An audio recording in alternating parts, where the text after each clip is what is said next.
Azərbaycanın sabiq Səhiyyə naziri Oqtay Şirəliyev vəfat edib. Sfera Az reporta isnadən xəbər verir ki, o bugün 75 yaşında Xəzər rayonunun Şüvalan qəsəbəsindəki yaşadığı evdə dünyasını dəyişib.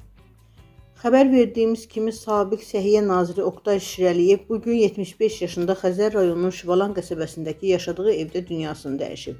Təbibdən Sferaza bildirilib ki, oktyabrın 3-ü saat 17:30 radələrində Respublika Təcili və Təxirə Salınmaz Tibbi Yardım Mərkəzinə müraciət daxil olub. Çağırış ünvanına Təcili Tibbi Yardım Briqadası cəlb olunub. Təcili Tibbi Yardım Briqadası tərəfindən sabiq nazirin həkimə qədər ölüm faktı qeydə alınıb.